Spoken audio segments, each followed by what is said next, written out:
पहिल्यांदा त्या कार्यक्रमाला जास्तीत जास्त महिला आणि नागरिक यांचे उपस्थित आहेत. कार्यक्रमाला तुम्हा सर्वांना गुढीपाडव्याच्या आणि नवीन वर्षाच्या अशा हार्दिक हार्दिक शुभेच्छा देतो. आज स्ट्रीट गार्डन या उद्घाटनाच्या प्रसंगी इथे उपस्थित असणारे व्यासपीठावरील सर्व मान्यवर आज त्यांनी या स्ट्रीट गार्डनसाठी अहोरात्र मेहनत घेऊन या ठिकाणी गार्डन उभा करण्याचा मध्ये मोलाचा वाटा ज्यांचा आहे ते तानाजीराव जाधव साहेबांचं प्रथम या ठिकाणी मनापासून मी अभिनंदन करतो. कारण आज बघायला गेला तर या रस्त्याची एक शोभा वाढवण्याचं आणि या भागाची एक शोभा वाढवण्याचं काम त्यांनी या ठिकाणी केलेलं आहे. कारण तानाजीरावांचं काम बघत असता, कारण मी आहे ग्रामीण मधला, मी कायम या रस्त्यानं कधीही जात असतो तरी तानाजीराव या गार्डनसाठी म्हणजे काही पण असू दे, दगड विटा उचलण्यापासूनचं काम करत असताना मी त्या ठिकाणी बघितलेलं आहे.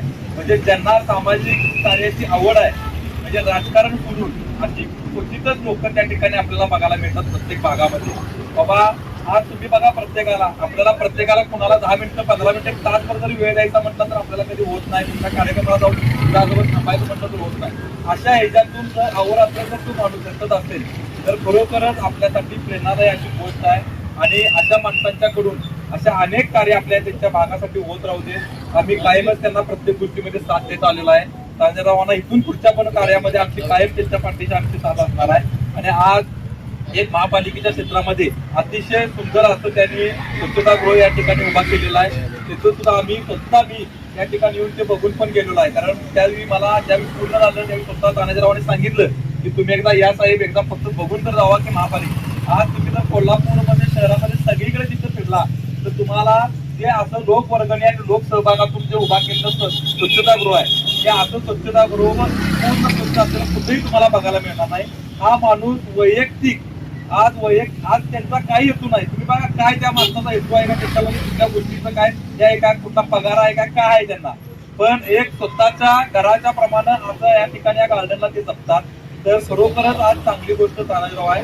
आणि तानाजीराव तुम्ही सुद्धा इथून पुढच्या काळामध्ये अनेक असे विकास कामं तुमच्या प्रभागामध्ये घ्या. हा मेन रोडच फक्त धरू नका, आज भागात पण तुम्ही लक्ष घाला अशी तुम्हाला आमची विनंती आहे. आमचं कायमच तुम्हाला सहकार्य राहील. पूर्वी ब्लड प्रेशर, मधुमेह, बायपास झालेले अथवा सांगितलेले, तसेच दम लागणे, छातीत दुखणे, पायावर सूज अशी लक्षणे असणाऱ्या रुग्णांवर खात्रीशीर उपचार करणारे, सोबतच मेडिकल इन्शुरन्सचा लाभ देणारे NABH नामांकन प्राप्त कोल्हापुरातील पहिले आयुर्वेदिक हॉस्पिटल डॉक्टर विजय बांगर यांचे माधवबाग, ताराबाई पार्क, कोल्हापूर. संपर्क 80 55 84 67 77.